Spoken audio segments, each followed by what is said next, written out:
in Nigeria. This is Freshly Pressed. Welcome, welcome, welcome. 31 minutes past 7 a.m.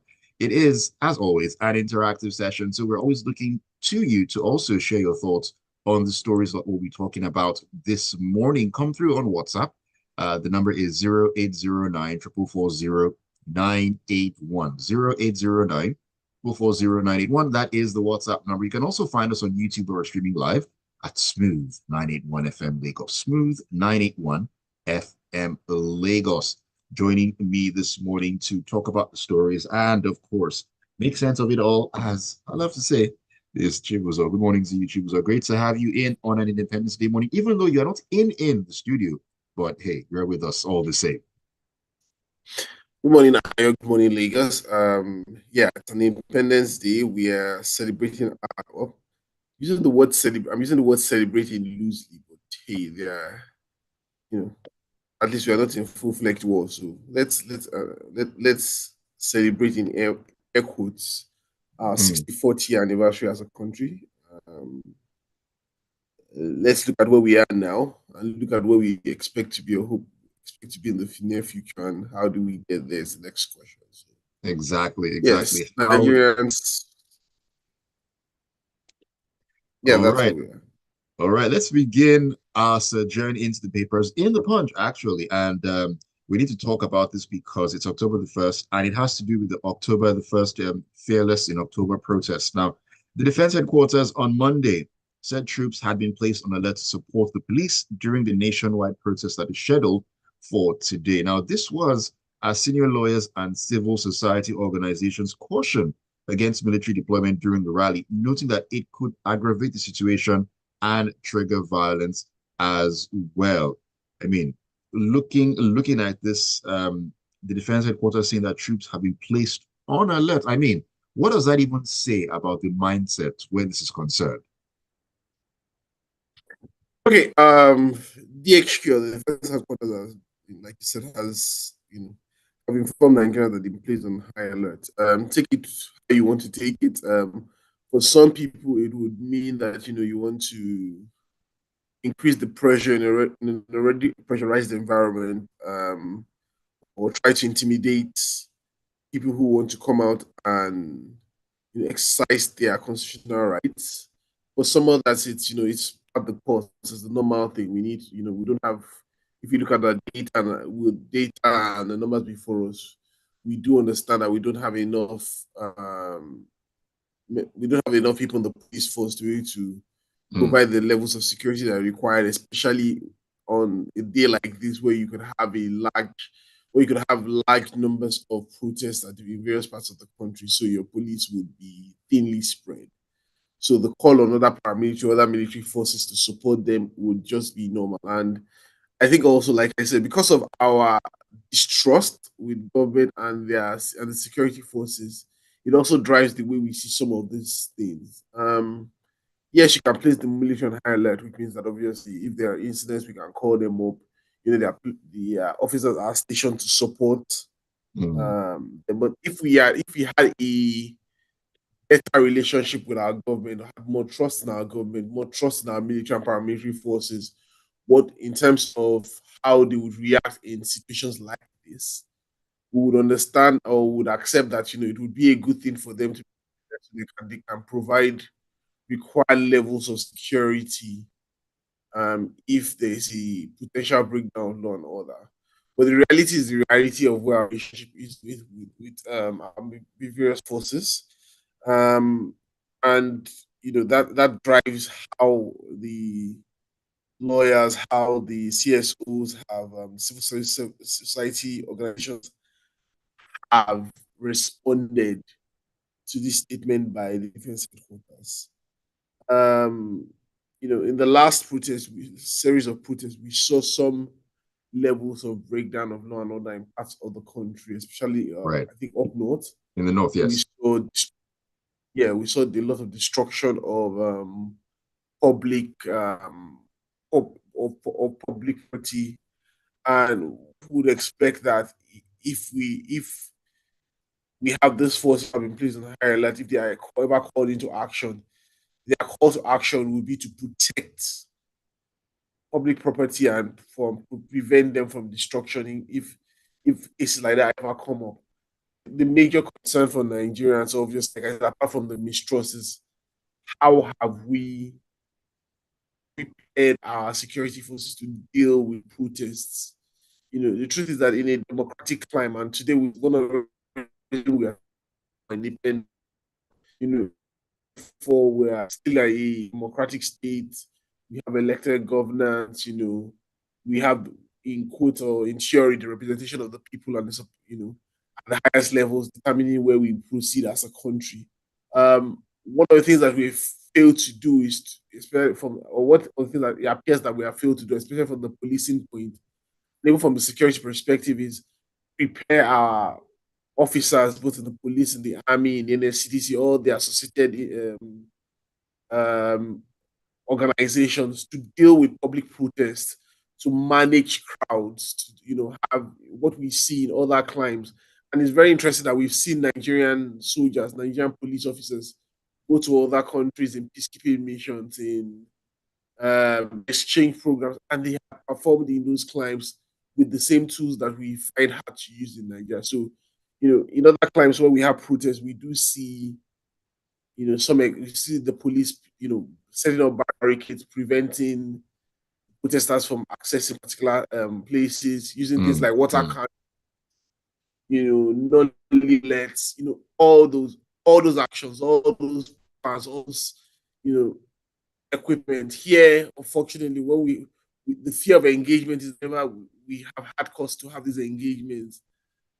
Our military officers and paramilitary officers tend to engage with either live ammunition, tend to engage with high levels of force and violence. And, those are the things that we are really, it's not that, I don't think the CSOs and the lawyers after seeing the soldiers on the front, people who are going to protest will be triggered by soldiers who they know are there to protect them. But because of our right, right, long-standing right. relationship and seeing these people play out, those are the concerns they have. So I do hope as part of our growth as a nation, we do get to those points where we actually improve other things that we need to work on and become better and actually, take those steps forward that we need to take as a country in all things that we do. Most definitely. Now that being said, one of the organizers of the protest in question, that's Omiyalishore. Now he declared that the protest will definitely go on as planned, and it is not to attract attention or an invitation to Afro Rock to have conversations, but it is for demands to be met. Now, in the end bad governance protest that came up in the month of August, of course, demands were also made and so on and so forth. Now, this is kind of like a sequel to that particular protest, or should I say, it has come on due to a lot of changes that have gone on in terms of the economic situation, increase in fuel prices, and so on and so forth. Now, how much does this speak to the mindset of the average Nigerian right now, who is going through the most, who has had to readjust him or herself in ways that you probably never even imagined could be possible? Some people have changed their eating habits, breakfast in the morning, no lunch, dinner not even sure, and so on and so forth. It is absolutely tough for the average Nigerian out there right now. So basically, average Nigerian is, I think when we use the word, well, the average, typical Nigerian today is faced by obviously the challenges of having to live or exist because most people are now existing in the country called Nigeria. You pointed out the obvious about having to be able to feed themselves. Even those who are able to guarantee that over an extended period of time, wake up in prayer every morning that they pray that they do not fall into any major ailment or disease because of sickness or anything that will take them to a hospital because they are not guaranteed of what services they will get at the hospital, even if they can afford to pay for it. Because most of the doctors are no longer available to provide the treatment that they require. In some cases, they are not even able to pay for the level of treatment at the hospitals that they need to go to. In some cases, when they get to those hospitals, the hospitals don't have the facilities, do not give them the guarantee that they will get better out of it. So you have, people who cannot afford to send their children to school on one hand, but on the other hand, there's the minister who's, giving himself plaudits about, taking kids off the streets and taking them back into school. There are a lot of things. If we start, we probably will not end. Today there are a lot of things. If I want to speak from the perspective of the Nigeria, where there appears to be some level of disconnect or a high level, I won't say some level, a high level of disconnect between the reality of the everyday Nigerian and what we hear from the corridors of power, especially when it comes to things like, cutting Nigerian costs. Most Nigerians, when you ask them to cut their, they have to cut their lifestyles and look at, to make sacrifices. The Mm. step back is that how much more sacrifice do you want me to make? I'm ready at my brain, but I do not see you doing the other part. And we do expect, or we have expected the political class to speak back at that and give us, clarity. It's not just performative actions, not Actions. just those things that they call are, sometimes when you say, oh, you guys are doing it, they quickly organize a press conference and say, we are going to drop X amount of our salaries, and they give themselves a big applause, and you see them still going around doing the same thing, same thing. So yes, there's the reality of the current Nigeria. Yeah, but when we look back and I I recall when we had the first set of protests, I think the first and 10th of August. One of my concerns was that there was no coherent demand. There were several demands, some of which I saw and I was a bit shocked. Given about, and I was concerned about the level of thought that was given when those demands were put forward. Mm. And I think that's one of the things that we probably need to, civil society probably needs to be. I think need to get to the point where there's a lot more alignment in civil society. Some of my concerns when it comes to some of the actions within of people within civil societies that um, there seems to be a lot more focus on trying to get attention by making noise. I don't know if it has to deal with some people fund things like, and I'm not making any allegations where people get funds from other organizations out of the country to run their organizations, and there seems to be a lot more action for the sake of taking action instead of action for the state of making changes. Mm. A lot of And that's why motion, there's a but lot of a lot of there's a motion, lot but no of motion. movement. So we do see a lot of people in organizations in civil society that would come and say, we want to protest. Because that obviously Nigerians hunger for some level of change. Nigerians hunger for some level of attention to be drawn to their current state. So we do see all these organizations coming out and say, we're going to protest, we're going to do this, we're going to do that. And several of them came with their several demands. What I would have loved to see between the 1st and 10th of August, which before that, which I didn't see enough of, and I'm not sure I've seen enough of now with these civil society organizations get together in a room and they are not just talking about the impact of the police or policing. I want to remind this demand, some cutting demand. We are going to put realistic, actionable actions before this government, and we're going to hold them Right, accountable to this. While right, I would right, like right. every other Nigerian, what I want to see, I'm in a hurry to see change because obviously I am looking at my account every day and I look at how between when I earn and I spend, gaps appear. Huge I would gaps. want to see there are huge gaps. I would want to see actions that I know that I can hold the government to account. I can look at the calendar, I can look at time and see what within this time and that time, we expect to see this. So when the government comes and tells me I'm going to roll out CNG vehicles, I'm like asking them how many of these things are going to translate into improvements in public transportation and drops in cost at public transportation. When the governments come and say, I'm going to roll out, this, I'm going to reduce the cost of this, I'm going to ask them how. How many markets are you going to open? How are we going to manage? How are we going to manage? How are we going to improve the security that allows farmers to go back to their farms? How and when are we going to be able to achieve that? And what milestones can we measure them on? How are we going to improve the spending in government or manage the spending in government? There's a lot of we're going to do transformation, we're going to do digitalization of government to reduce papers. What is going to be the direct impact? What is going to be the measuring impact? What are the targets that you want to measure at the end of all the spending? Because you would spend.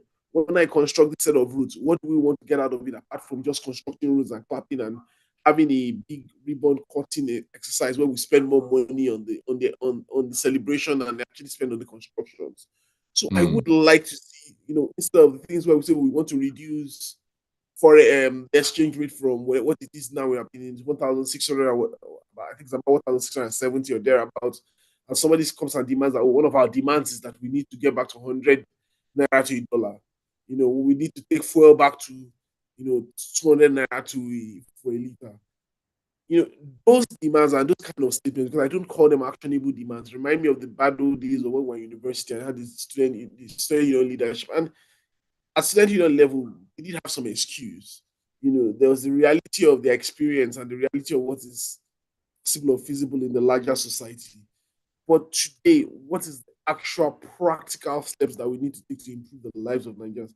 That is what Practical I being the expect key civil word. society to yes, put on the table and put them before the government and make it almost impossible for the government to be able to walk away from those things and say, what, and hold them to ransom. The government should be able to look at it and say, what, these are things that they are going to hold me accountable by, and these are things that are possible. At the moment, I see too many things flying around, and for Mr. Show, I have my own personal thoughts about some of his actions, but you know, like him or hate him, or like them or hate them, we do need all parts of people like Mr. Shore and his counterparts and every other person in civil society to drive the change that we need to do. But are they driving that change positively is the thing that we need to see. So let's get coherent and practical demands on the table and put Mm, them in front of the government. And let's work towards them and let's hold the government accountable to them.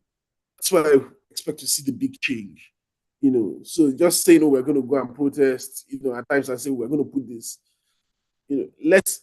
we need to put, if you want to protest, protests are fine within they are within the constitutional remit of the citizen. But I all do right. think that the Nigerian government needs to be clear and know that it's hard for the people. That's the reality. So That's right. let's take a step forward for that. Let's make a big difference if we want to go Mm. in this direction again and again. Demands that are coherent and actionable are demands that are supposed to be put forward in order to not allow the government look at them and say, hey, this is unreasonable. I have to leave the table for this. Demands that even the government will look at and say, okay, these people are making a lot of sense. How do we wriggle out of this? There's no way out. We need to do these things. Thank you for those thoughts, Chibuzor. Let's head into the this day and talk about what's been going on in Kaduna. Now, the Nigerian Air Force has denied reports that 23 people were killed in Jikadakolo community, Giwa local government area of Kaduna State during an airstrike on bandits at the weekend. Now, according to the reports, the community accused the Air Force of mistakenly, in quotes, killing 23 people during the airstrike. Now, this is not the first time we would hear this sort of, incident actually occurring, and that community are coming out to talk about this. That hey, villagers, their farmers were killed, children were killed, but the Air Force is saying no, that this particular airstrike took place in the bush. There was no mosque, there was no community there. I mean, this is like a back and forth. He said, she said, sort of thing. So, unfortunately, these are some of the things that we tend to deal with, and I think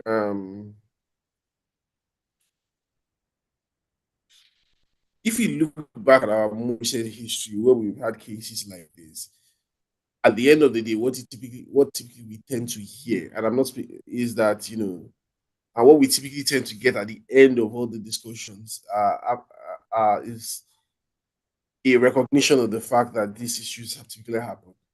For this particular instance, I can't say specifically if it has happened, but this action has been is like I said, if you look historically back, we've had series of incidents where there have been these kind of misstrikes or mistaken Mm, strikes, and obviously, what we tend to see is basically a replay of this.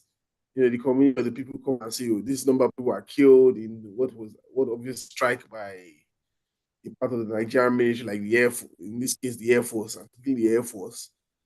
And the Air Force will come out and deny and say, "Oh, we didn't do anything." I think they'll even, that it never happened. It didn't happen in this mm, place. Where we mm-hmm. attacked, we had enough. We had enough information and we had enough intelligence that we didn't do that. And this is not the first time. I think around in December we had about 5 civilians killed by strike also in I think somewhere in Kaduna also. You know, it's and if you go back long further than that, you would see other instances. So I would one of the things that the that Nigerians need from the military. And I think one of the things that obviously the question is, I think when these issues like this come up before the army commands or the military commands, one of the things that challenges them obviously is that the fact that they do expect that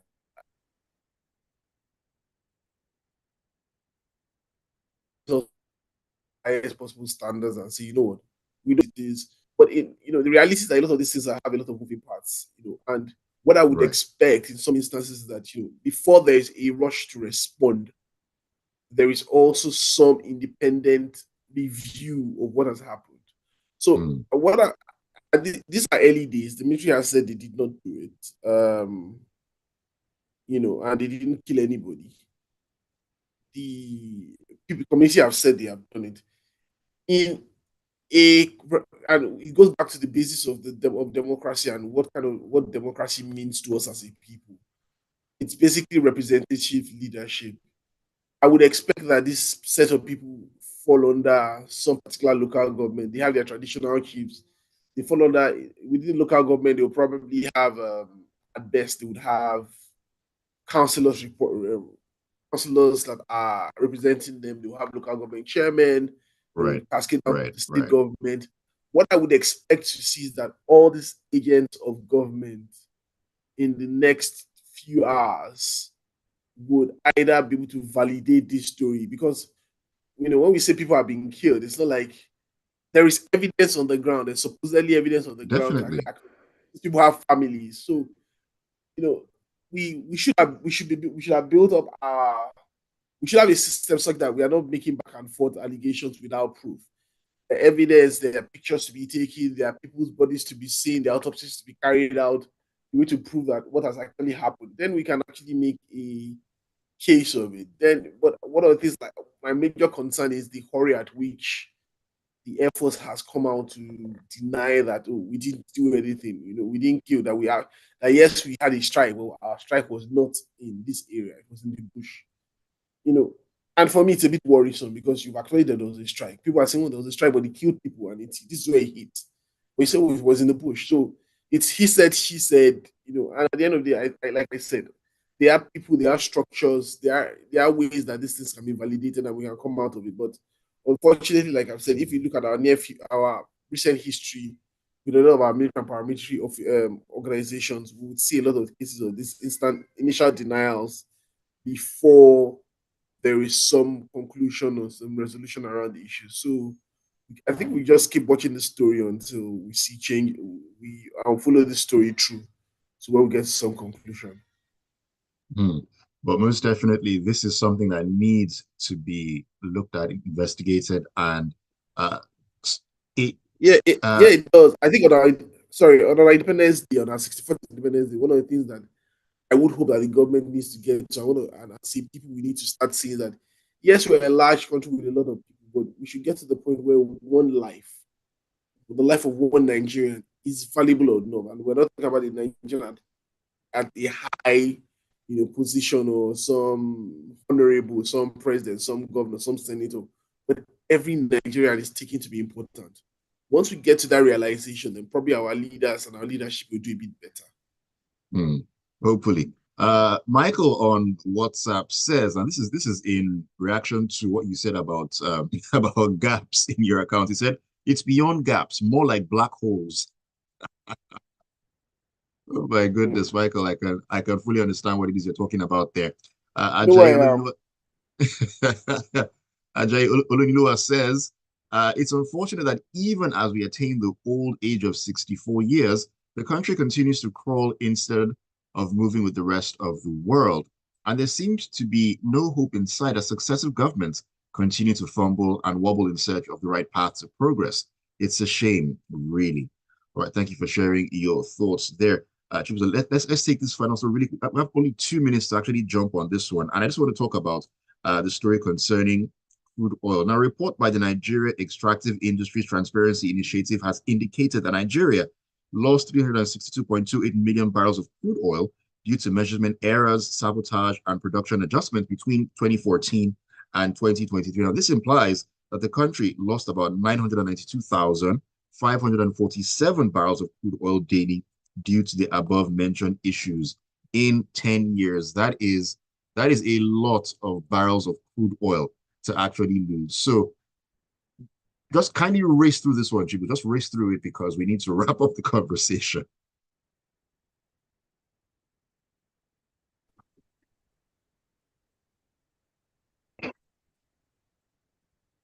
Hello. Okay, I can hear you. I can hear you now clearly. Sorry about that. Yeah, so let's let's Okay. let's let's quickly run through this. Did you hear the story?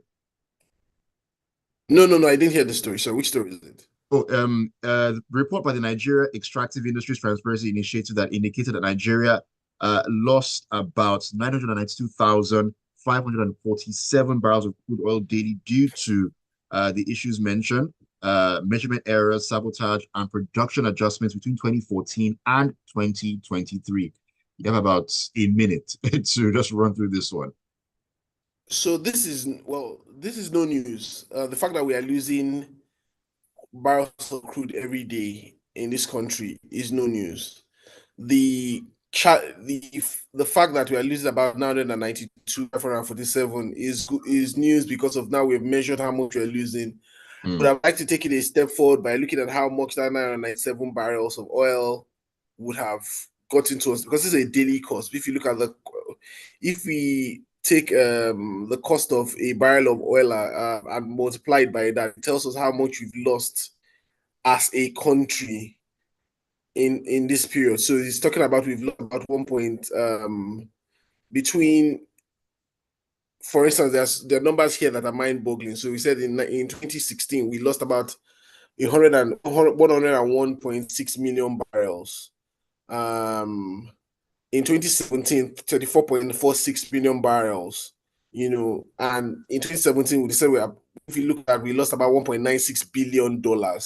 Now, if you look, that's 2017. I'm sure if we tally up all the years and look at how much we've lost, they said with the highest lost, we look at how much we lose over the years, we would know that if we had this amounts coming into our coffers and we put them to good use, we'll probably not be where we are as a country today. We'll probably not be going through all these things. So it's good enough to have these reports, and I do give a big round of applause to NEITI, and I think it's good that it's come out today, or looking at this report today, especially when we talk about the challenge that we're facing in terms of economic experience. definitely. A lot about all these issues. We talked about these leakages. They said basically what are the major issues. Oh, wrong. There's the interesting one which I like is incorrect measurement or measurement errors. Obviously, people are cutting the corners and reporting stuff wrongly and measuring and giving other wrong tallies. There's production adjustments. There's sabotage. We keep talking about these things over and over and over again. We have these are three major items. We keep talking about them over and over and again. But what we do not see is we do not see enough action to correct. We basically accepted to a large extent that when we produce oil from the depths of the country that we'll lose a large chunk of that. And the question is not about just accepting, is that who are we losing it to? And that's where That the is the real problem question. lies. I think that's why we are not able to solve those problems because my guess, like every other Nigerian, there's some people actually benefiting from this losses. Some people are being made fat. Some people are getting, filling in the gaps in their accounts, the gaps that are taken from each of our collective accounts into their own Unfortunately personal so. account. And we need to Unfortunately put so. some stop to it. We need to hold some people to we need to hold some people accountable. Unfortunately, we've continue on this trend of merging our president's role with that of the minister for petroleum, which means that in most cases that we cannot hold anybody to account, or nobody is ready to hold the president to account in his dual Definitely. position as minister Chibuzor, for sorry, I need to petroleum. jump. So, Yeah, you know, I need to jump here because time has actually completely run by. But thank you for sharing your thoughts on that one. We'll talk about this a whole lot more as the days go ahead. Thank you all for being a part of Freshly Pressed this morning on the Smooth Breakfast on Smooth 98.1. Keep it tuned. take care. Bye.